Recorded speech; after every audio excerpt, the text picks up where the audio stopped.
Games Workshop's Basement, hosted by John Quennell, Danny McDevitt, Val Heffelfinger. I'm Dickie, and it's Grim After Dark. Welcome to Grim After Dark, Warhammer 40,000's only late-night show for reasons you know. My name is John, and I'm here to misinform and entertain as we talk about the goings-on over the last week in the world of Warhammer. And this week, we're going to go over what we've missed while we've taken our undeserved Christmas break. We're going to go back around the net to see 3D printers respecting intellectual copyright. And we're going to do some 3D prices right, eBay prices right, because no one pays anything for 3D printing. If you enjoy what you see or what you're listening to, you can support us by liking or subscribing wherever it will let you. And if you're able to, throw a couple dollars our way by becoming a member on YouTube or commenting below with the answer to this question: where did I hide 5 Big Macs in this episode? No, it's not my stomach, you asshole.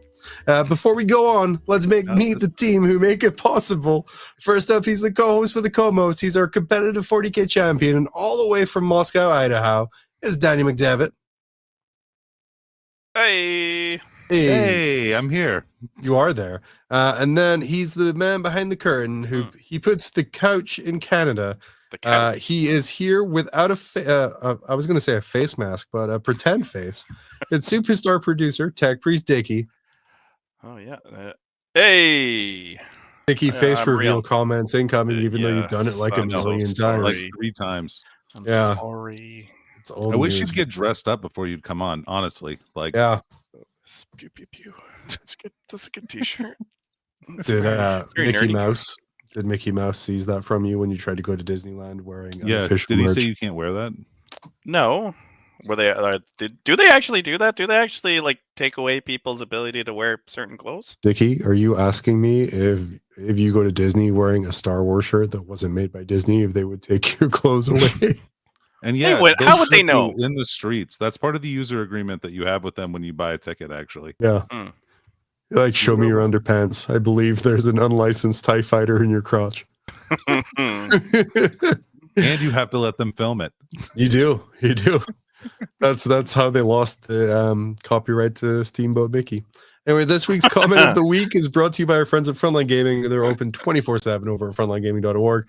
All your GW product is bought at a 15% discount, or better yet, buy all your stuff cheaper through their secondhand store. This week, our comment of the week is about our recent move, with Joel Adkins coming in saying, move to Mondays to accommodate a show that had like 10 episodes. Danny, what's this in reference to? I have no idea. But what I am interested in, it might be some show Val's on, who knows, man. But the reality of it is that I have a clinic for school on Monday nights this semester, so we can't do it on Monday nights. I can't do it on Monday nights, and I subjected all the rest of the members to my will. Yeah. This is a ridiculous, this is Canadian levels of self-depreciation, because this is actually in reference to when we originally started Grim. We were on Tuesday nights, but we had to move. Oh yeah. Because Chapter Tactics was on like just after us. That's right. I remember that. They had a few shows though. And what Joel said, they had like 10 episodes. Those 10 episodes did more views in 2 months than our entire run has done in 3 years, or ever will do. But yeah, it's a beautiful thing. Thank you, Joel, for the comment. Keep the comments coming in. Yeah. Let's go through some state of play.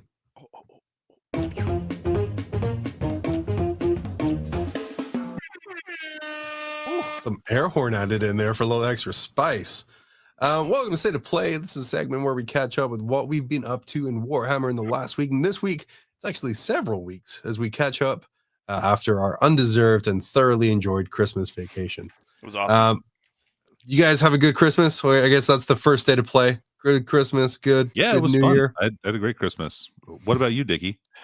I had a blast. This brought the family to Florida to spend some time with the Floridians for Christmas. It was the first time that we ever got away. My wife thought it was the best thing ever because she didn't have to cook, she didn't have to clean, and she's like, "We can keep doing this." And I was like, "I can't afford that." So your child is very malnourished now because of it.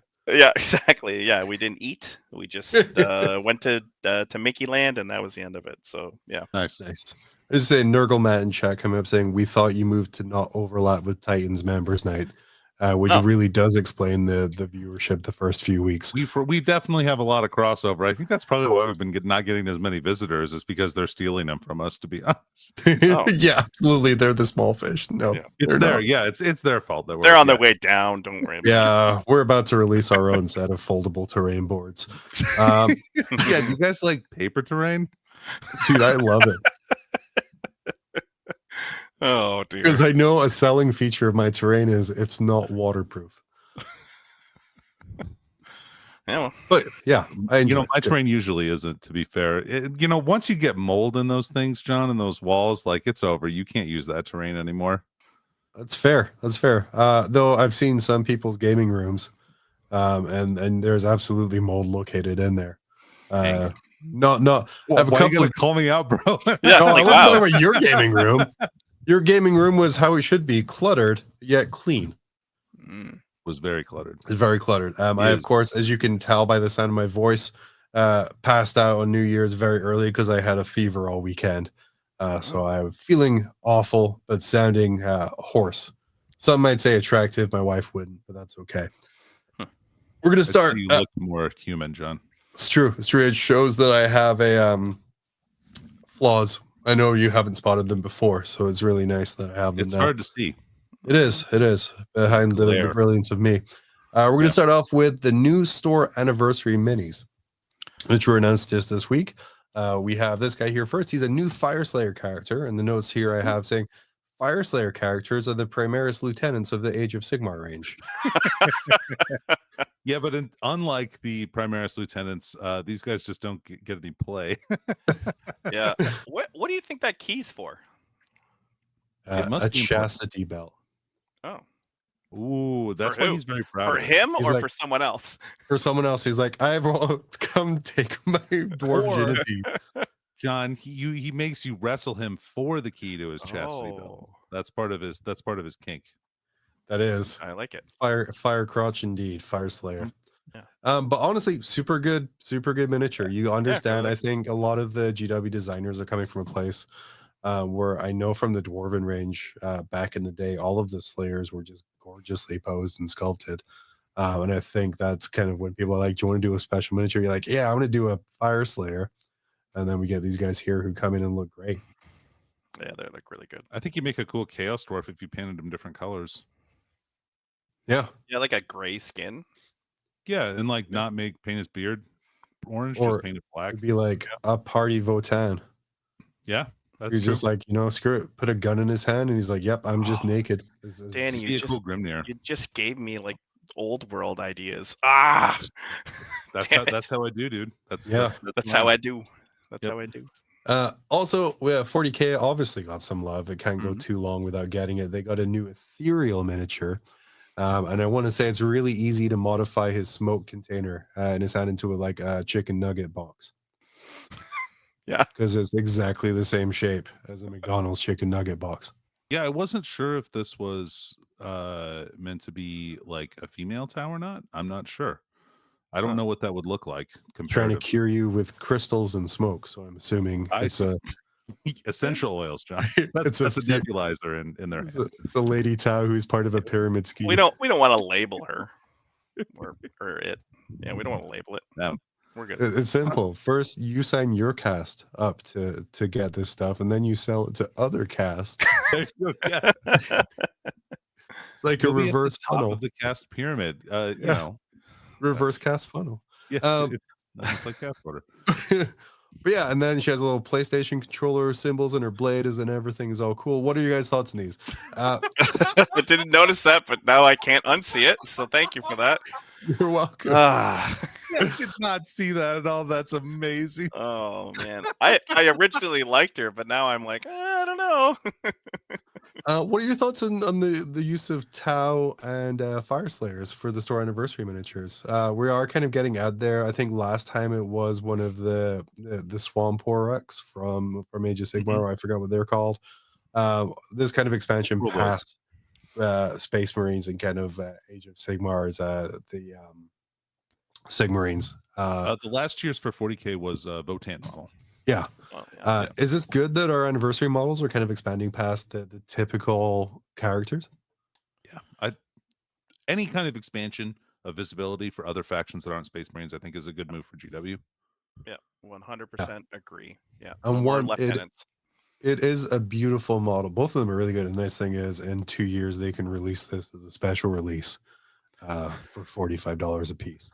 And speaking about very expensively released miniatures, this next guy was also announced over Christmas time. I made to order Warhammer 40,000 Battle for McCrag set coming up. This beautiful set brings you 10 tactical Space Marines, one of the most frequently used Space Marine units of all time. In 96, yeah. Yep. I think the last of the Termagants they found down the side of the warehouse cushions, some Gene Stealers, some Spores, and then what this kit, you're really spending $150 for the Imperial Navigator and a crash ship. What are your guys' thoughts on this? I might have subtly put my thoughts in the bottom right-hand corner of this here. Yeah. Very subtly. I almost didn't notice it at all, even though I'm a huge Danny DeVito fan. You know, I have to say, if people want this, it's made to order. It's not really hurting anybody else, I think, if they're putting this out there for people to buy. So I don't really see the problem with it. I mean, I think it's stupid, but yeah, I don't have a great nostalgia for this kit because I was already playing 40K when it came out. Do you know what I remember about this kit is how damn annoying it was to try and balance my miniatures on that plane. On that for that piece of terrain.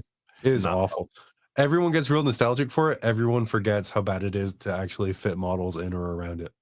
That's true. Is this just the thing that this nostalgia sells for GW? That's just going to be the thing? Because we saw the world releases coming back. It's just nostalgia.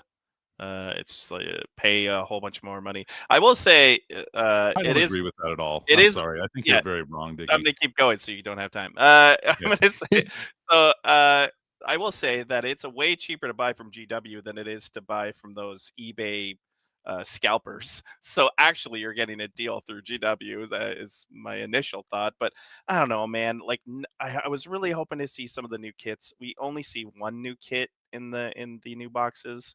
Nostalgia is it doing it? I don't know. What I would have loved about Old World, or are you talking about Battle for McCrag? Old World. No one's actually buying this, right? This is just Space Mountain in chat saying this is the kid that introduced him to 40K. So that's maybe there's a lot of nostalgia here. You know what I would have liked to have seen rather than a complete just re-release of it is an updated version of this. That would because be cool. We have beautiful new Gene Stealer models, beautiful new Termagants, and hell, I think even beautiful new Tactical Marines from all of the ones that are here. Well. Brand new Gene Stealers, you could have released the Crash Lander with an updated squad set in there. Heck, you could even have charged $200 and just had the updated ones in there and kind of done it there. And I think there's a market for that. 100%. Mark Murphy in chat saying this is such a bad deal, even I won't buy it. And if Spaceman to come back and I'll be damned if I buy that for $150. Yeah, it is. I think we're cashing in on the wrong editions nostalgia. If you were going to do one, you're doing one with the was it the little box knot, little dreadnought? Yeah, Battle for Blackreach. Battle for Blackreach. Yeah, that was great. It had the copters in it. It had a bunch of boys. I don't know. Dickie, I'll concede that this does sell to nostalgia. That's the whole point of this release, I think, for sure. Yep. I just don't necessarily agree about the Old World stuff, but we can talk about that. The reason for the Old World stuff is money. Money now. Money, please, money. It's interesting to see them go that way with the nostalgia releases. There's a couple of really cool ones coming. I think Battle for McCrag is kind of a miss for me when it comes in there, because of my outstanding memories of it are being in a dark basement in Wasilla, Alaska, at a place called the Metagame, desperately trying to make an Imperial Fist Terminator with a weighted base not fall off of that terrain. I think that's where we played our first game together, John. That's literally where I met you, and then we made fun of. This is just lazy nostalgia, right? Like this, like you said, John. They could have done this so much better. Like put new termagants, put new anything, and keep the old terrain for God's sakes. That's the reason people want to Yeah. buy this. But Like, here you go, GW. Here's a free idea. You call it Warhammer 40,000 Evolved, or Warfare Evolved, or whatever, like kind of thing like the that. Crag And then you Evolved. re-release old sets at a 200% markup, but with new versions of the models. Release a Black Reach set with Primaris Intercessors and a like Primaris Dreadnought. Easy. Danny. Yeah, it's the look, and it's been working so well for EA doing this stuff. I'm sure that will be amazing. Like, who wouldn't want to like get that hit of that old game that they loved every time they played new 40K, right? You know what I loved about it the most is when they sold DLC passes. So like actually when you buy the Evolved games, you only get one squad with it, and it's up to you to buy the other ones to get it in there. That's 2 different boxes, John. Oh God. Yeah, amazing. Moving on to that, so that's all of the cool releases I wanted to go over from the last week or so here. Next up, we have the 2023 Miniature of the Year, which came with a very misleading header on Warhammer Community, because that photo is 80% Angron and 10% Little Bitch winner, Lionel Johnson. You mean the one and true king right there? Are Oh, you for kidding God's me? sake. Look at that, Angron was Chad. robbed. Angron was robbed. Not even close, dude. Oh, for God's sake. This model beats the shit out of Angron, both literally and figuratively. He doesn't literally do it either. Like, Yeah, Angron was so much better than this model. And I'm not the only one. It looks like he's power walking down a runway, or like to the sound of Miley Cyrus's hit Wrecking Ball. Probably. He has that powerful sound. Guys, what kind of effect do you think me having an Angron displayed on Warhammer Community with a shitty base led to him losing Model of the Year 2023? Probably at least 15%. Probably at least 15. It's all your fault then. It is. I take 100% of the blame, and for that, I don't care. I got to paint a really cool model that I really enjoy. So that's it. Yeah. Really cool. Danny, you love this model. We talked about it since he first came out. What is it that makes him so iconic and so similar yet different from his 30K iteration? First of all, well, no, he looks completely different than his 30K model. Well, I was going to similar but different. Like, what ties the two together? They're the same guy, John. That's what ties them together. But otherwise, they look totally different. Because I mean, he's got new armor. He's been asleep for a long time. His sword is new. He doesn't. Yeah. He doesn't have either of the swords that he has in his 30K kit. He doesn't have those Ewoks on his base. Right. Stuff. Yeah. Amazing. And he needs the Ewoks, dude. They help him. They carry. So now that I've been properly dressed down for my opinion, what makes this one so iconic, and what makes it deserve to be Model of the Year? What makes it deserve to be model of the year? Yeah, so many things. The pose, the motion that's captured in this model is incredible. Like, it's a stern, like he's just about to charge. He's unsheathed his sword. He's ready to duel the enemy general, cut off his head. Like, I mean, it's incredible. Like, you can tell just by the way he looks, total badass. Yeah. Well, Angron was robbed, and the majority of the shows are I agree. Yeah, what makes Angron deserve to be Model of the Year, John? So again, I mean, I'm not saying, and again, it goes to kind of like the size and the eye drawing, where Lionel Johnson, he draws the eye and he has a great pose. And he is kind of striding confidently into battle, and he has that kind of great look about him there. Angron's just captures his character so much. And like he's almost hunched over in pain from how much rage he's in. It's really hard to show like that contained rage, but because it's Angron, like he's trying, like there's no rage to contain, and I think it really does a great job of taking what is essentially Angron just becomes a bloodthirster. I mean, let's not like shit about it. Like, that's what happens, right? So you're taking like a standard bloodthirster where we now have like 3 regular bloodthirsters. We have Scarbrand. Angron's different. And to take an existing kit and to keep all of the telltale signs and kind of artistic motifs, to kind of transfer stuff over from Angron's 30K model, so there's that continuity. I just love all of that stuff there. There's, they really nailed the slouching, I think. That's what I'm like. The slouch, Yeah. it's so animalistic, and it's such a great job, and it's so different than the other Bloodthirsters, which is what I'm really glad that they managed to really kind of single out that Chaos Primarchs have bad posture, and that's kind of the defining trait that makes it so iconic, John. It's really impressive that you've kind of nailed it down, or kind of dialed it down to that. I did. Yeah. And then you have Lionel Johnson, who looks like his sword is going to be switched out with a spanking paddle based on the look on his face. Might. Your disciplined daddy's John. on his way. He's ready for a new star. Lionel Daddy will give you the paddling of a lifetime. for the lion for the lion. But that wasn't all of the tomorrow you die, John. That was, but you won't be able to sit. But that wasn't the only Dark Angels that we saw, as Dark Angels suffered the same fate Orcs have suffered of being announced on a specific date. So on Christmas Day, they announced the release, or the upcoming release, of a whole bunch of new Dark Angels, Primerified Terminators, Deathwing Terminators, Belial, the very funkily named Inner Circle Companions. They're very close. Mm-hmm. Roommates, perhaps. It's his companion who's only with him.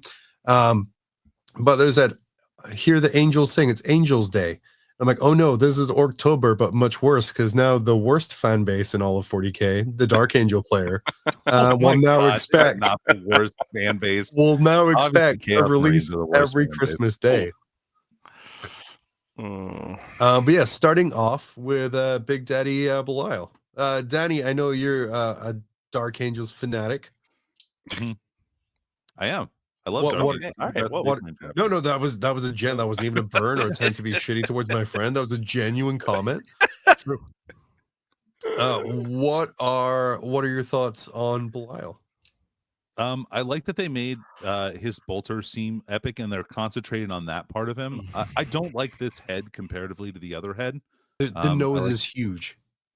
I don't know if you've seen it. He had a big nose in his original model as well. Sure. That was kind of his thing. Look, dude, he's gotten punched in the face probably a lot in his life. I would imagine that it's kind of big and flattened out like a lot of fighters are. They really got the iconic Dark Angel sword with the flared tip. Yeah, dude, he looks like a pugilist right there. I mean, he looks like he beats ass. I do have in my notes here, I'm pissed off that GW stole my haircut for him. The Widow's Peak? He's got the Widow's Peak hard, dude. Yeah. Yeah. At least you still have the peak, buddy.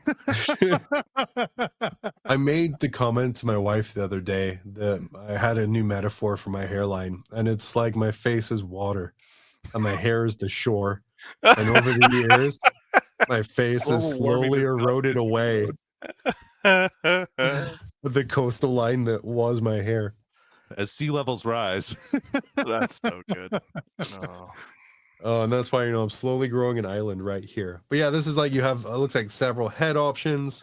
Again, his face, the cheekbones are weird. I don't know, man. Like the face. I do have one complaint about the model. Yes.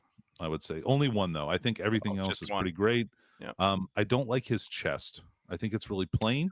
It could use like a Dark Angel symbol or something like that. It just looks like a big empty area. It's a big tunic kind of thing. And that thing, looks kind of boring. Yeah. Yeah. Super true. And we also have these guys here, the aforementioned Inner Circle Companions. God, I love them, dude. They're so freaking cool. I think the best comment I saw on Twitter about this was that someone said, now Dark Angels players have to learn how to paint a fourth color.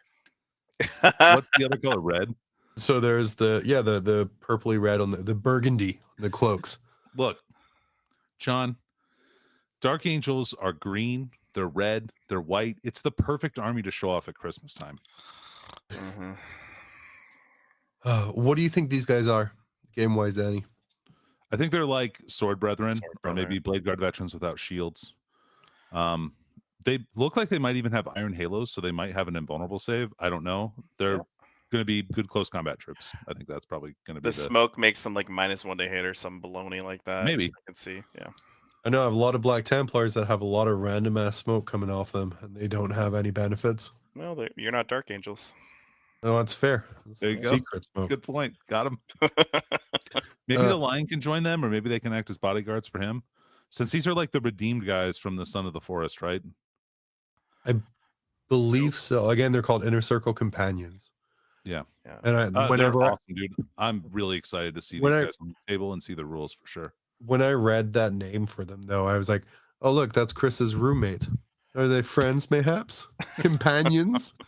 Well, I don't know, John. I mean, they could just be buddies. That's true. Real good friends. They could be They're really just good paying. friends. They're paying how much to the 30K version, right? I assume The Deathwing companions in Yeah. 30K. Yeah. No. So I found this absolute dog shit take on the release, which is this guy here. It says, I am not happy at all with the new set. The real value of the box lies in Belial. Probably you only need one. Danny, can we confirm that for a special heroic character, you probably only need one of those? I don't know, John. You may want an extra one as a backup. Backup, that's fair. Somebody gets mad because you're playing Dark Angels and destroys the model in front of you. Oh dear. This is my Belial for my home store. This is my travel Belial. This is my travel Belial. My travel Belial. And it says, my reference Belial. I use them for line of sight purposes. Deathwing Knights, you probably need at least 10. Therefore, you will need to buy 2 boxes if you don't want to wait 6 months to buy single box Deathwing Knights. That gives you a total of 20 extra Terminators, an extra Codex, and Belial. At this point, if you play Dark Angels, probably you will be swimming in Terminators, which sounds painful. They have sharp edges. They're heavy, dude. Yeah. They could crush you. I already bought 2 boxes of Leviathan, and I already have my own 10-man Terminator army. That's not an army, a whole but army of 10 models? That's like half of what you need. What about the command squad? Will these be a separate box? Probably we only need 2 or 3 of these. I like, by the way, the reason this is a dog shit opinion, by the way. Actually, I'm going to finish up then. It is impressive how Games Workshop leads you to buy over-expensive miniatures that you don't need or won't use. I guess I will end up adding more plastic to my pile of unbuilt minis. The reason this is a dog shit opinion is because this guy is outraged based on a release date for a single box that he guessed. That he already owns 10 Terminators for an army that, Danny, you're probably going to want 15 or 20, I'm guessing, for a lot of the stuff. Maybe. I don't know. Terminators aren't even good. So, like, look, to be honest, you probably don't need any Terminators at all. Like, they're fine, but they're not good. Yeah. Maybe. Yeah, and maybe they will be in Dark Angels. We don't know. I mean, we don't know what their detachments are or anything like that. I mean, they could be very good. Yeah. Swimming in Terminators, by the way, is 10 Terminators. Yeah, that's not an army, dude. That's a squad. Nice try. Honestly, you can fit 40 or 50 Terminators in a list. Yeah. Dude, that sounds hilarious. I'm going to need you to do that in RTT coming up here soon. Yeah, for sure. I can do that. Isn't the real reason this guy's mad is because GW is releasing new and better kits? Like, is that the real? Yeah.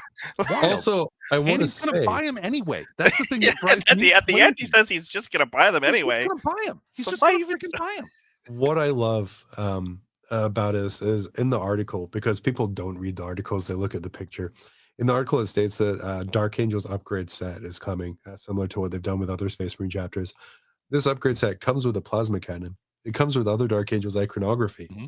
So you don't need to buy these new boxes. You need to buy an upgrade set for the plasma cannon. Yeah, I mean, look, you won't be able to get the Deathwing Knights outside this box. Maybe for a bit. I don't even know if we don't even know when those are coming out. So it's a lot of speculation, like you mentioned, John. Yeah. Falcon Hunter, by the way, saying I fit 47 DA Terminators in a 2,000 point list. Yeah, so you could probably do like 45 in a Terminator character, and that's an army. Sounds hype. But yeah, I'm very excited for the box. The box looks super cool. The only part of this opinion that isn't terrible is at no point does he go 3D print or go burr, which is the standard response I'm usually finding at the end of these rants. Yeah. The other thing that kind of popped up while we were gone here is the return for the first time since 2020, I realized, which is a long time, of Warhammer Heroes. My notes here say the FAQs to Warhammer Heroes show me what an utter trash community we are and how awful we are as people, as Warhammer fans. I picked out some of my favorites right here. Oh my God, dude. A frequently asked question is, what if I'm selected as a Warhammer hero, but I don't want to accept it? Dickie, previous slide. I didn't split these out. I'm a cheap boy. My bad. So yeah, a genuine question is, what if I'm selected but don't want it? Which I was like, why would you even have that? I'm like, oh, it's a Warhammer fan base. Can I swap my medal and other goodies for cash? What?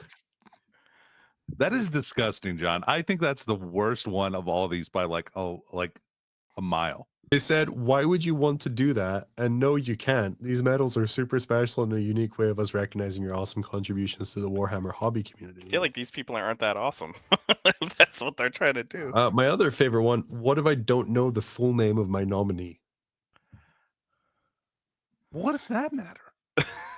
We can't really help you there, but if you tell us what you can about them, we may be able to find them. No promises, though. So this is when we got to just submit a nomination for Dave. Dave. Who? Just Dave. Can you find Dave? No. Where does he live? Don't know. Dave's not here, man. Maybe somewhere. I thought you were suggesting that we do that, and I'm like, no, John, no. over with our friends on Signals with the Front Line, I know Kicker was suggesting the pressuring, even if you will, people to vote for Seth Oster as a Warhammer hero due to his frequent contributions to Danny's win rate. But the FAQ here says, can I nominate the same person more than once? It says, if you like, but the winners will be chosen on the quality of their deeds, not just the quantity of their nominations. So I feel fairly safe that you will get one there. Yeah. Guys, any thoughts about Warhammer Heroes? Great program. I know I've nominated people in the past who I thought were really good for. Should nominate Phil again. He's a good guy. Phil would be good. Yeah. Yeah. I nominated one of our local TOs at the time, Nate. I remember back in the day because he really brought together our community, and I thought that was really impressive. I mean, he saved our community basically big time.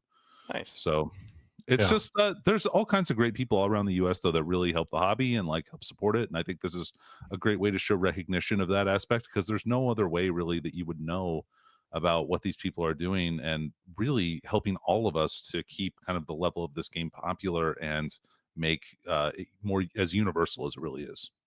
It's crazy like how much people do for this hobby, and you're right, it's not recognized like at all. And like we are quick to attack TOs and make fun of TOs for whatever, but the amount of shit they're doing for free or oh my god, store credit, oh my gosh, thank you, it's insane. So it is a great program for that as well. But yeah, sorry Arch, quality matters on these. Yeah, I mean, he might get nominated a bunch. Again, the FAQ thankfully says he. Thankfully, they addressed that. Like, oh, if you're a racist douche, like, you're probably not going to get selected. No, probably. I like how law school has made you never do the definitive article. And you're just adding a probably in there to give you that. Well, I never said. Moving on, I have here on this next one the Grim After Dark Old World Minute, which Dickie, you've already violated several times today with your excitement. But this was a comment I love because it says, I have zero trust in Games Workshop. From what I've seen of the old world, it's just whiff 9th edition, rebased to force new purchases with 90% of the models recycled and a single new unit of foot knights led by a woke feminist. Cynical cash grab, guilty until proven innocent. Danny, how do you feel about your Tomb Kings being talked of that way? You know, it's fair, John. This is a fair opinion. I think it's probably real. I agree with all of it, actually. Really, all of it, all of it. I've seen that. That's a clip. So anyway, I think that this opinion is wrong for a bunch of different reasons. But I mean, there is some truth to it. There is some truth to this post, like a little bit. The woke feminist 90% part? recycled models is kind of a bummer. I get why people are upset about that. It was a bummer. But at the same time, they don't have a track record that this is going to succeed any better than the last time that they tried it. And so I think that I feel like they're going to test the waters and see how it goes. Now, whether or not like people are going to be able to play this game on launch, like new players, I think is going to be a different story.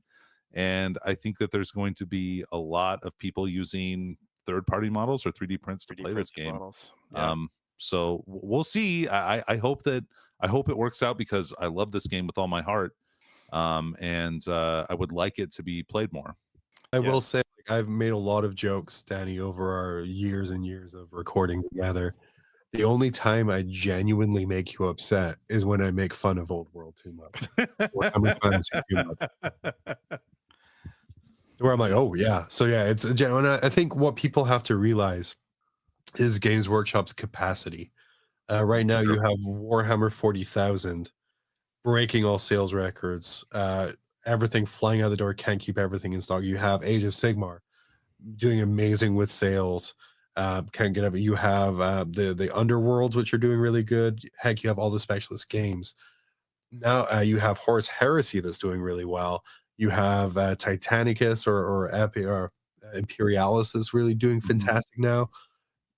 Trying to fit logistically in an entire new game system with a entirely brand new armies isn't something feasible in the time frame provided for Old World. I think they shot themselves in the foot a little by giving a time frame. But if you wanted it, this is kind of what you kind of have to get to make it fit. Yeah. And like, look, this is the start. This isn't the end. This isn't the middle. This isn't anything other than the beginning of what this is. So if it continues to be popular, and I think it will be, I think it's probably going to, I think they probably underestimate how popular this will be. I agree. But get your pre-orders in this Saturday. Yeah. Check it out. Get what you want. We did kind of mention we might do a little bit. Like, there's a lot of pre-orders for this. Do we want to talk about maybe some things that would be that you might want to pre-order? Yeah, from our friends at frontlinegaming.org. I would love for sure. to. You should totally pre-order from them if you have the chance. I think that's. I'm sure we have a code somewhere we never use. Yeah, say Grim sent you. Anyway, there's a lot of different things that are on that list of stuff to buy. There's cards, there's movement trays, there's boxes. If you want to play either of those armies, Tomb Kings or Bretonnians, you should buy the box. Yep. It's a good starter core for each of those armies. Yep. I know the dragon is probably like a little wild, like for Tomb Kings, but it comes with so many other miniatures that you're going to need. The horsemen, the chariots, you definitely want skeletons. So like all that stuff you'll use in your game. Plus you'll get a couple of heroes as well. Just from the dragon box, you can probably build them as whatever you want. Bretonnian one is great, gives you the Lord on the Pegasus. And then gives you the knights of the realm. Yeah, you're gonna need the knights 100%. You're gonna want the bowmen. You're gonna want the bowmen. I think you're even gonna want the peasants. I think that they're a good solid block to kind of hold troops up that you don't want to fight until you can flank them with your knights or rear charge them with your lances. So I think that's probably good. Probably. But otherwise, like the cards and all that stuff, if you want that stuff, get it. I'm definitely going to get some sleeves. I want some. The dice are cool. I really like the Tomb Kings. I like the Tomb Kings one. Back in the day when I played 5th edition, I believe it was, my movement trays, they have that cool modular movement trays now. My movement trays were made from cereal boxes that were painted green and flocked. Yeah, I couldn't afford to buy models as a kid, like in 5th edition when I started playing Warhammer Fantasy, and so I would take cereal boxes and cut out the units, and then I would take Lego pieces and put them on the movement trays and move them around my bedroom because we were like, Lego boxes go burr. Games Workshop's in trouble now. Oh man, my rattling gun killed all those guys. But man, just check out those things. Like if you like the peripheral stuff, I think it's probably pretty nice. Yeah. Just based on like the heresy cards. I know we saw some of the Imperialis cards are really nice. Games Workshop sent us some of those and I liked them. John, did you like those cards?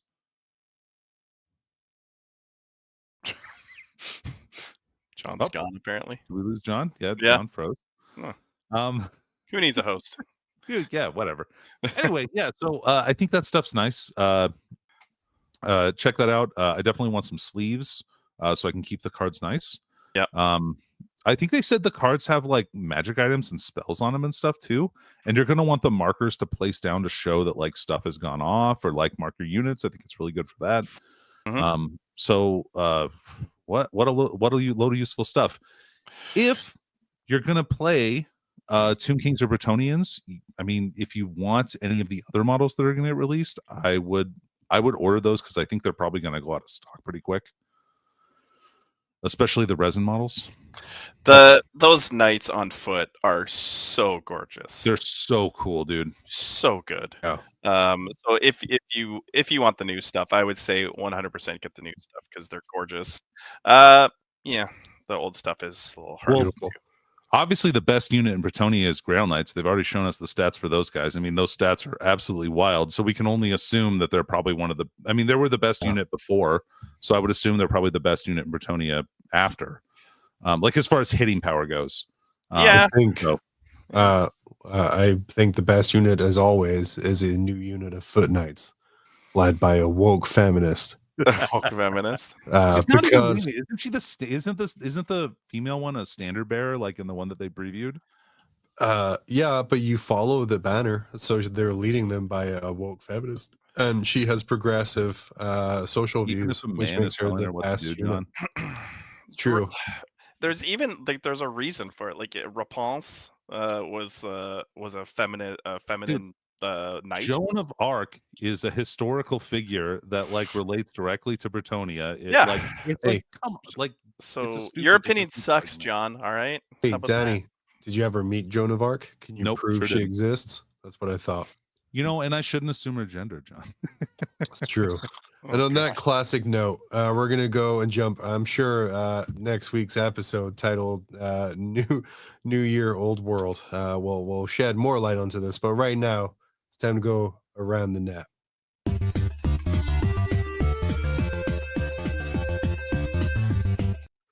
Ooh, chat really not liking me going off against Joan of Arc. Wow. That was a surprising. Of all of the crap I've said over the years, that's really chat. That's what got you was me doubting Joan of Arc. Okay. Wow. Divisive. Welcome to Around the Net. This is the part of the show where we dive deep into the dank drivel the internet provides. And this week, we've got at least 2 weeks to cover as a running theme in our segments this week. And for our first bit, I'm going for a classic bit. Danny, describe what we're looking at here. I don't even know. It's like I think it's supposed to be a Necron. Is this supposed to be a Satan? I will say it's an Overlord model. Oh God, that makes it all right. So there's like a flesh and blood female Necron Overlord who is green for some reason. She likes showing her navel, clearly. Yeah, no, she's got an exposed midriff. Is the navel and face area, is that energy skin, or is that just like how copper tarnishes over time? She has hair. Maybe it's like plastic hair. It's a hologram. I don't know. It's stupid, John. This is a stupid model. Danny, why would people think, hey, basing is overrated? We've already been through this here. Yeah, look, especially the rim. You definitely don't have to rim any bases. Is this actually for my Necrons I painted this week? I did rim all of the bases black. Yeah, so I've learned my lesson. All right. Is this a scene from Disney Pixar's Warhammer 40,000 based on the fat mommy dumper that they put on the model? I don't know, John. I can't see the back of her, but I can only assume based on the thickness of those thighs that. Why do people, again, I think we've talked about this, Danny, and every time I find a sexualized Necrons, why do people sexualize Necrons in a way that doesn't fit the lore? Like, I understand it to a point if it fits the story, but it doesn't. John, why would you sexualize Necrons ever? They don't feel that stuff anymore. They're a sexy race. It's true. And I want to really quickly, before we move on from this picture, I want to play my new favorite game, which Dickie's going to help me with. And I'm going to stick up my finger when I'm ready for you to switch the slide. Danny, we're going to play. Is that a stain or is it a shadow? No. Switch the slide. I hope it's a shadow. You hope, or do you believe it's a stain? Could be a protein stain, John. I just when I pulled up this image, I'm like, and I had Danny the same concerns as you. I'm like, what is the skin made of? Why does it have hair? And why aren't you using this as a Catan proxy? And then I saw just to the left, and I'm like, I don't want to look at this picture anymore. Chat coming in with oh golly being the politest thing I can read right now. Yikes. But it's gross. Moving on, get that off the screen. Yep.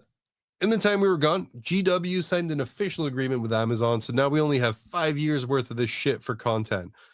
This guy coming in here saying, I hope it will be. And again, I say 5 years because friend of the show and executive producer Nick Horton actually works in Hollywood. He's like, from this stage, it's like 5-6 years. And that was once things were signed. So it's going to be a long time. Yep. But this person says here, I hope it will be super brutal, grim, and gory. And I also hope there will be no real world politics involved. Oh. Discuss how terrible this opinion is the discussion point I have here. No real world politics involved.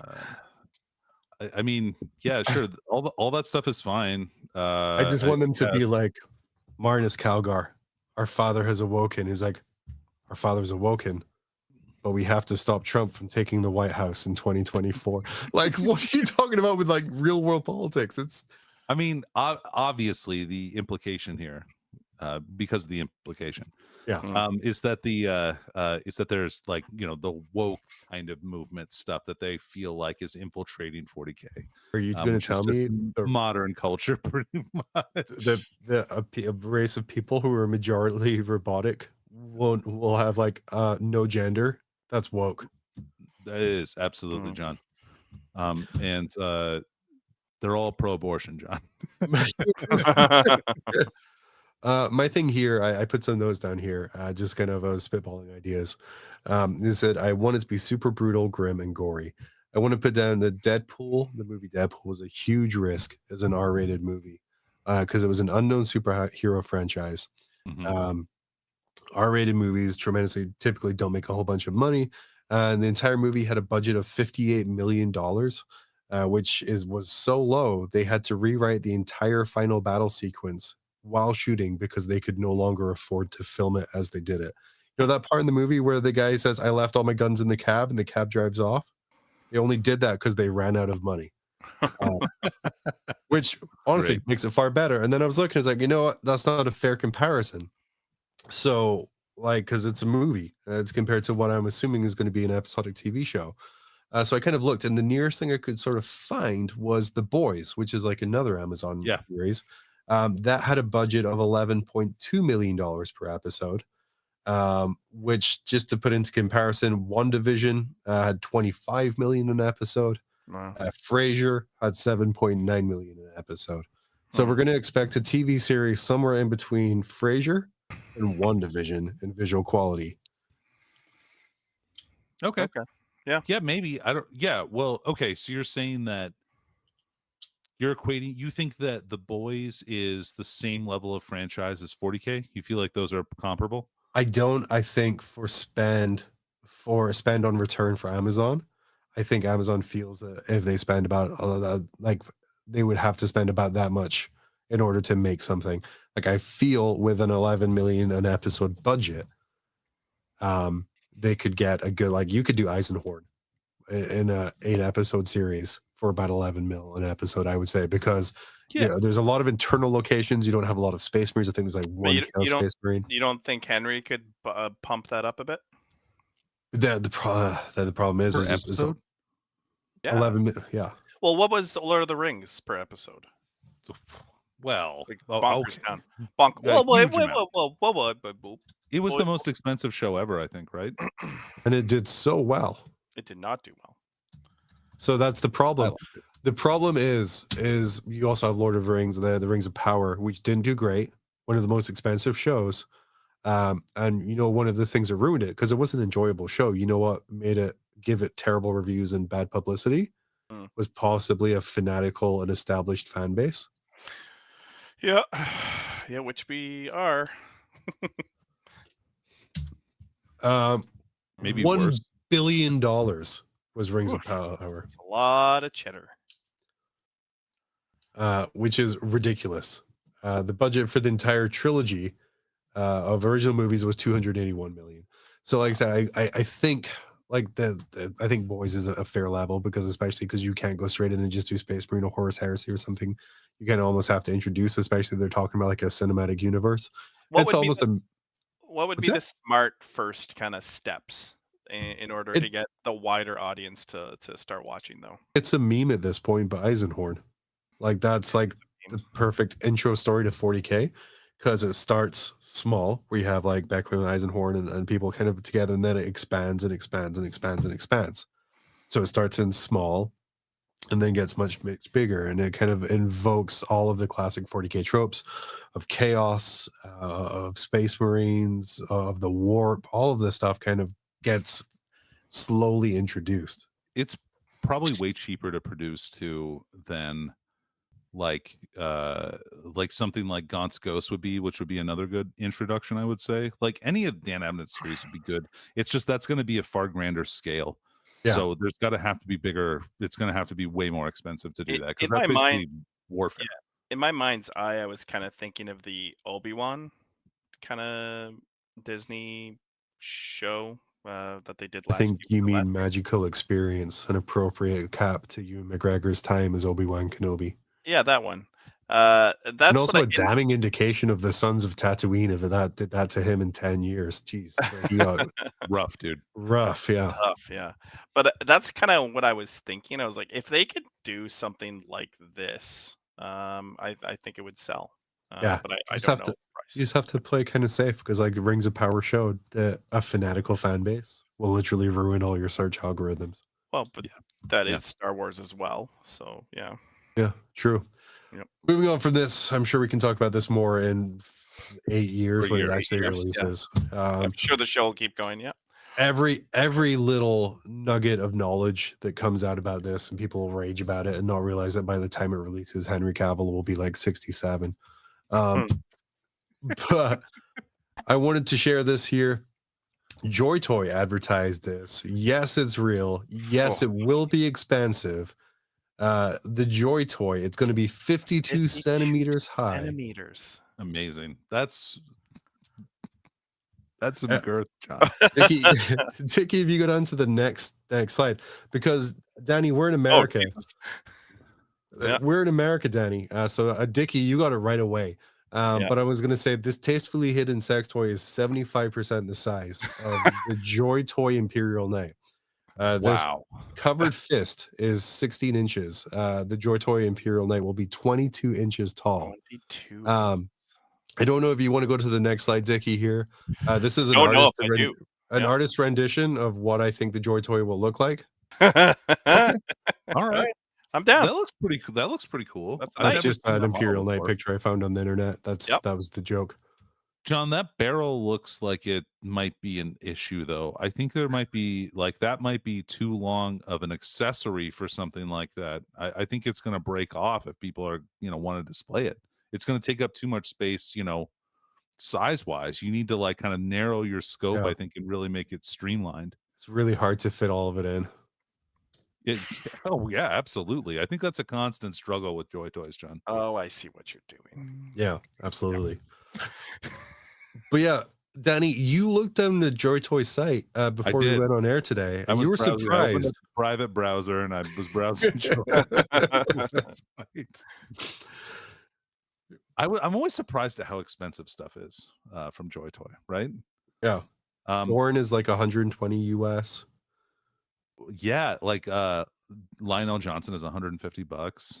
Oh, how much do you think an Imperial Knight's going to be? So it's not out yet, so I try to find it.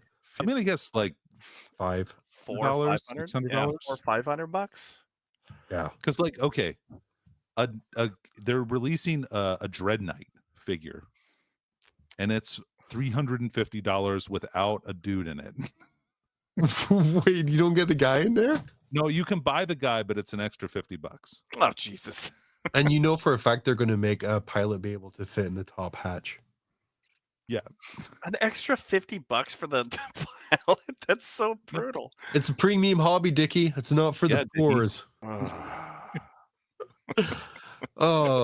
Moving on, I'm excited to see it. Hopefully, hey, Joy Toy, send us a sample. We would love to see it. Sample the hell out of a Joy Toy. This next one here I have says 3D printing's heart grew 3 sizes this day. I found this comment on a 3D printing group when someone asked to share an STL, and this person here says, "I would share, and I tried to, but the STL is being removed from the source, and I'm not the owner." Danny, Dickie, what do we feel about this sudden newfound respect for intellectual property? Just this guy. Just this once. I knew there was a twist of the knife here. Well, John, I'm glad that they're being conscientious of that. I think that's good. It could be a legitimate STL. It could Yeah. be. Did you I guys don't want to suspect see that the it is. STL? Because I Yeah. also snapped a picture of the STL. Oh. Is it in the next screen? It is on the next screen. Okay, let me see. Oh, okay. Yeah, Let's yeah. see. Ready? Oh. No, I just covered it. So that would be Oh, the STL. Jesus Christ. Danny, what are we looking at here?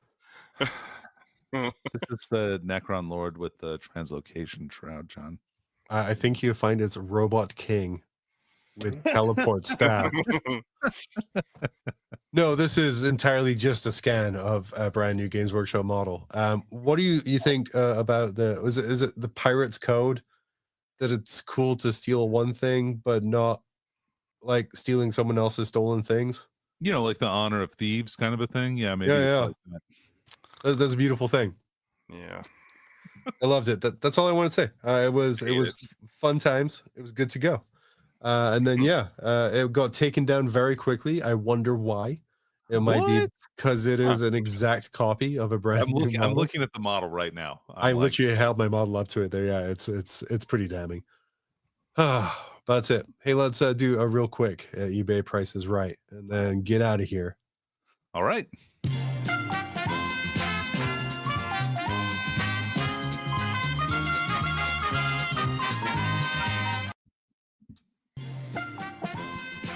That was smooth. I really got to figure out when that ends so I can kind of cut my music in the right time. Hey, welcome to the eBay Price is Right. I deleted the slide with the script for my intro for this in order to do Die Hard. So I won't be able to make fun of Val's usual Canadian ways of living in the frozen wastelands of the North. Instead, we have Metropolitan Dickie, a socialite from the beautiful... the beautiful, warm metropolitan Canadian area of Toronto, which I believe is in Eastern Canada. Toronto, of course, home to many beautiful corporations and very fast internet speeds. Tonight, and Dickie a tower, right? There's a tower there, Dickie. The CN Tower, yes. Yeah. Do you guys have a sports team there? We have a few, yeah. And I learned from Disney Pixar's Turning Red that your Toronto Dome was destroyed by a giant panda. Yeah, that was a bad and terrible incident that I don't want to remember. Yeah, that's fair. Okay. Also, the destruction of the dome wasn't great either. I don't want you to have to relive that, Dickie. I know that your dome was important to you. Yeah, the boy band lost. We lost the whole boy band there. Yeah, I'm playing against Suave Metropolitan Dickie today. Is Idaho's favorite son, stepson. It's Danny McDevitt. Danny. God, I cannot wait to leave Idaho. This week on eBay, the prices are redacted. The title is Out with the Old, In with the New. And this week I went through eBay and found items that had sold from models that have recently been replaced or upgraded. We are guessing how much people spent on the old versions of the models. This is in no way related to the fact that I spent $50 on a Finecast Oracle exactly 2 weeks before we got a brand new plastic Oracle. No, that isn't a question, but hey, that's okay. We're going to go in there. We're going to start with this guy here. He was sold on November 6th. His Warhammer 40k Dark Angels Azrael Supreme Grandmaster Non-Primaris. Ooh. What are the rules? Sorry, the rules, because I don't play very often. Are the closest. Rules closest? Doesn't matter. No, it's $1 baloney, eh? No. Yeah. Okay, perfect. Street rules. Street rules. $47, John. $47. It's metal, right? It just says Warhammer 40k Dark Angels Azrael Supreme Grandmaster Non-Primaris. Oop. Unless oop means metal.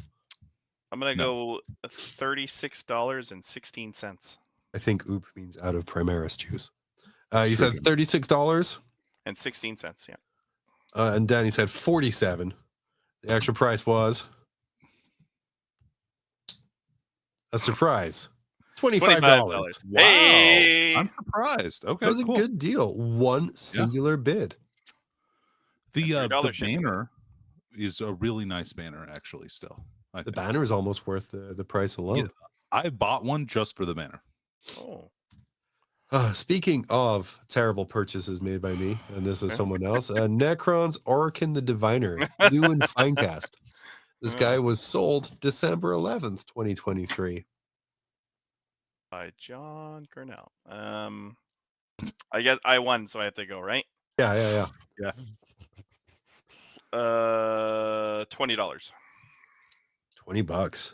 You sure? I paid 50 for mine, and I didn't get it till mid-November. Well, I know what's up. $25, John. 25. The correct answer in this case is 40. $40. Good job, Danny. Why? No, why would you pay that? Yeah. People wanted unmounted. With $15 in shipping. Yeah, that was. People wanted unmounted technomancers because they didn't read their codex. Next up is something. So we're 1-1 all tied up here. And next up is a little Dickie focused. This is so good. We have a Karn Finecast silver primed because I know when I'm painting gold and red, I know I prime my stuff silver. They painted silver so it looked like metal. Is that what they're trying to go? Chaos Marines, Warhammer 40k, no reserve. No reserve. Dickie, I know you can't put a price on Karn the Betrayer, so I'm going to ask Danny first. So beautiful. Yeah. $20. 20. Dickie? $35. It is, in fact, 15. Breaks my heart. 2-1. It breaks my. It's such a beautiful. The new one is much better, though. The new one is essentially the same one, just a little bigger, and they angled the arms a little more different. dynamically posed. Yeah. Next up here is a beautiful guy. This guy sold the 1st of January. It's your boy. So hopefully it wasn't a grandma trying to impress their son by getting them a new Belial. Yeah. Can I say? Yeah, 100%. That sword is bent like you wouldn't believe. Oh yeah, it's wild, like a floppy herring. What people don't realize is in the new Dark Angel set, you actually have to straighten out the Belial sword. Yeah, just to kind of give you like an accurate feeling of what Belial is. Yeah. All right. So Danny, as the winner there, what would you pay, or what did someone pay for Belial 40k Grandmaster of the Deathwing? Oh, I'll go first again. I'll guess 20. It's a real subtle burn there, Dickie. $7. Oh, said $27. Dickie, what about you? I'm gonna go $29. It was $30. Son of a bitch. Yeah. All tied up at 2, which makes me extra excited that we have this rule of closer without going over. It stops the ties. Yeah. Everyone's a winner. And our last one is a real special one, Danny. I know for you and me, it was sold on Christmas Day. Holy moly! Christmas Day. I could never. They overspent like crazy. I always wanted this, and I could not afford it. I got it for Christmas. You lucky dog! In like 1996 or whenever it was, it came out. My parents refused to buy Warhammer for me. I had to fund that all myself. I got the Warhammer box set, and then they said I needed to get the rest myself, so I never actually expanded past there. New in box. Yeah, also tracing the Bobby Warhammer magic as well. Nice. So this is the Warhammer, the Game of Fantasy Battles 5th edition box set, new in box, 1996. Complete. So yeah, I would have been 13 when I got this. Danny, this is a very special box for you now, because I think it was our first edition there. It's a beautiful game system, but how much did someone spend for this on Christmas Day? Chat's coming in. Chat, Mark Murphy is saying $435. Falcon Hunter 500. Dude, $420 for me. That's my guess. $420 for Danny. Classic. All right, Dickie.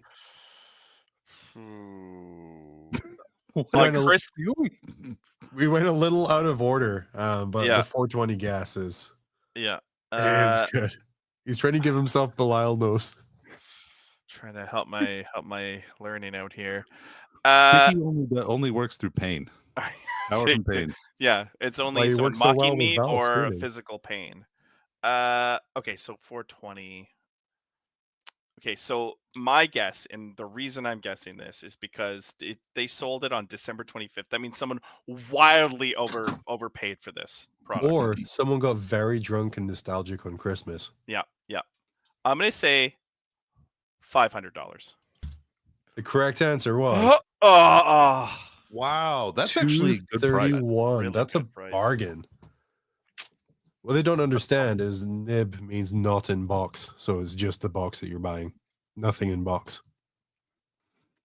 It doesn't. That's wrong.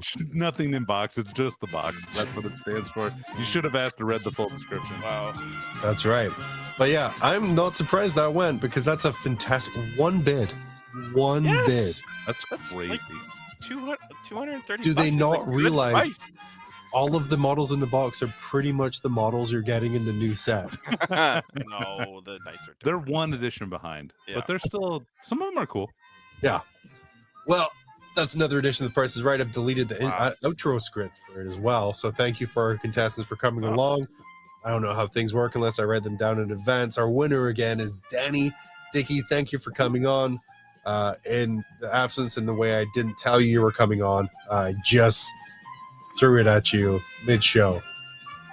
You got as it, I buddy. As I am will to do. You are. Miracle Matt coming in chat with What a Box, and I'm going to What a remind him to box. switch the tab back to Grim After Dark. Anyway, thank you for joining us here on our brand new home on Tuesday nights at Grim After Dark, as Danny and I navigate the difficult last semesters of higher education 20 years too late. Well, I guess my case is 20 years too late. Yours is like just in time. But we're going to be going for the night. You can find all of our socials and ways to support us at grimafterdark.com. And we're, oh man, I didn't even change the script. Yeah, we're good. Guys, do you want to sign off with anything? You want to try and be smoother? You know, if you enjoyed this podcast, you should check us out. Taking Subscribe to our notes? channel. Join our Patreon. Oh, yeah, do that. Or sorry, not our Patreon, our YouTube membership. Become a YouTube member. And that'll get you access to our Discord, which is really fun. We have We're one in the month process of doing a holiday painting challenge, which will end in January, I hope. Yeah, Because I got no painting done in December. Yeah. it does end in January. Mark was very clear about that. Yeah. So you got another month to go. I have many models to paint in this month. This week, so. I finished 10 Immortals, 6 Scarabs, which it seemed like cheating to list as a unit I painted because it's literally a dot. Yeah. Like spray silver, wash, put a dot in, and then spend like 3 times as long on basing as you did on the actual model itself. And then, I finished a Satan, which I think looks super cool. Oh yeah, your Satan. That sculpt is really cool. It's really cool. Really cool. But yeah, it's a lot of fun though. So I was going to ask a question. What's our goal for 2024? Yeah, like a resolution. Yeah. Like, is it a subscriber goal? So we currently have 3,140 awesome people that subscribe to the channel. That's amazing. We have 3,100 now. That's great. My subscriber goal for 2024. You ready, Dickie? Don't you do it. Don't 2750. Don't you do it.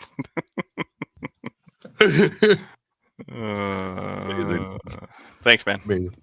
No, my goal for 2024 is to actually make merch of the shit we say we're going to make. Yeah, we got to do some merch, man. So while it's fun to joke about making a wheeling tool for Old World, it'd probably be a really cool thing to make. Well, if only we had some friends that we could reach out to that we read every week. We do. We just don't. I guess my goal in 2024 is instead of just saying really cool ideas, actually executing them. Doing them. Yeah. Yeah. Which is a hard thing for me to do. I'm excited for this to be back to like my main other hobby other than school in like 6 months. Yeah, that's going to be awesome. I was going to say the same thing, Danny. You're finishing up your law degree in spring semester. I'm finishing up an undergraduate English degree in the same semester. So like the fact that I'll actually have time. You can't put a dollar amount on time. I'm excited. Yeah, me as well. Also, I like that you called your law degree a hobby. No, I'm talking about this, John. Yeah. That's my hobby. Yeah. No, this show. Oh, Oh, this is the hobby. Oh, okay. Yeah, I like doing podcasts and all that stuff. I just haven't put any thought towards it in like 3 years now. So like it'll be nice to like really think about it and put the full amount of my effort into product review and stuff like that too, which I'm really excited about. Yeah. So I don't think the internet can handle a fully aware, Fully engaged focused Danny. yeah, I'm like medicated now, John. It's going to be crazy, dude. I'm so productive. What was it we were talking about pre-show about hot takes? They're now going to be called what? Danny's hot takes are gone. It's now going to be Danny's what? I'm trying to remember what I said. We have to write things down. This is brutal. We think of really funny shit, and then we never do anything with it. My moist memoirs, John. That's what moist memoirs. There we go. But yeah, check out our back catalog on YouTube. If you leave a comment. Where did I hide 5 burgers and the pictures in the show? They're there. I put them there individually. Danny, Dickie, did you guys spot the 5 burgers? Yeah, there was one on the night. Just a yes or no. I gotta help people out. Nope. I was just blocking them out of my mind, and I successfully didn't see a single burger all episode. Beautiful. So remember when your life feels like a never-ending siege and things can't get any worse, and John forgets to do an outro script, remember that it's always grim after dark. It's time to step into the grim darkness with nerds gather talking Warhammer madness. Grim After Dark, the podcast with the hosts John, Danny, and Val, but they're not the most. Claiming to be experts, but it's all a facade. Talking about battles and dice rolls, they're all odd. Trying to sound cool with their Warhammer talk, but I'm here to expose. It's all just squawk. Nerds, everywhere I see talking Warhammer this, like it's a decree. But let me tell you, homie, it is all just a game. In the real world, homie, we are not the same. So put down the dice, step out of the dark. It's time to live life, nerd, make your own mark. Grim After Dark, the nerds playground. Talking Warhammer this, acting all profound. But when I listen, it's all just a bunch of noise. I love roasting nerds and their stupid ass toys. Stupid ass toys, I wanna grab them, put my hands around the neck, squeeze, Warhammer squeeze, until they can't breathe again. Tell a friend, I'm out here roasting nerds again.